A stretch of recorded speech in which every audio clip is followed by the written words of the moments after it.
Suicide's affecting a lot of people right now, and I know the mental capacity that everyone's having is in overload, and I'm not surprised. People are not seeing the opportunities that behold them, and the statistics are real and are there. You know, 75% of suicides come from males. The statistics shows that every 2 hours at least one person commits suicide. That's the equivalent of going to college and having one lesson, and then as soon as you finish your lesson, your best mate's just died. That's why it's so important to check up on people, because no matter how hard it may be, it's always going to be harder for someone else, and it's going to affect them so much. And no matter how hard it may be, again, it's down to how you act on it, because the actions show the consequences. It's the consequences of something that can lead on to something. Don't be someone that is afraid to speak out.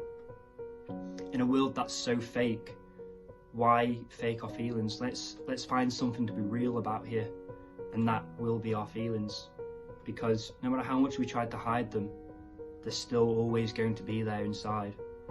You know, the poster I'm sat in front of right now is called Men Talk, because that's what people need to do. Us men, because of the stereotypes and everything that we've been discriminated under of, you know, we can't talk, you know, we need to man up. It's not real, it's fake. We do need to speak up. We do need to show that we can love ourselves and that we do have feelings too. I'm not just saying that none of us do, some people do, and it's amazing, and we need to show other people how it is. Because how would you feel if you do go to lesson and then the second it's finished you get a notification saying that your best friend has just died?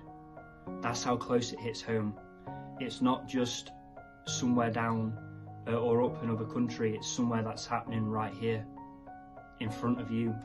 And if you're blind to it, then you can't see the result, but the result is really there. Whether you like to admit it or not, the result is still there. So check up on your friends as much as possible, especially in this situation right now. Check up on them.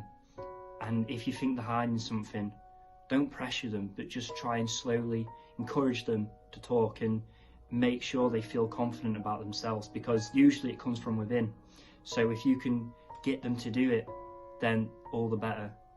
It's about being the person that you look up to.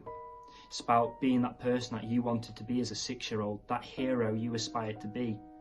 Who did you aspire to be when you was a kid?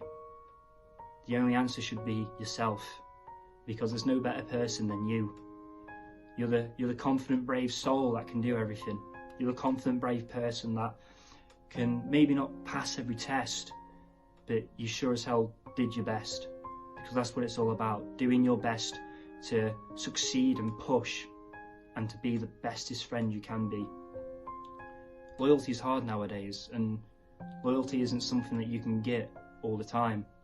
It's rarer to find a good friend than it is to find someone to love. That's how hard it is nowadays, because that's how fake everyone's become, how materialised everyone's being. It's not about the materials that you have, but the friends that you have, because they're the ones that can push you to do more. Your Gucci shoes can't push you to do any more than your friend can. Your friend can take you places, not your Rolex. Your Rolex can't do anything except tell you the time. And I'm here to tell you, the time's running out. If you've got really bad problems, speak out. If you have anything, speak out. There is nothing more dangerous than your brain fighting against itself. I've been at war for peace for far too long. Isn't that just ironic? Because I'm trying to find the peace in myself, but my heart and my brain are fighting like a lover and a hater. Like it's the moon going against the sun. It's only there to bounce off one another. Use that moon to bounce off the sunlight and not to reflect the dark in others. Thank you.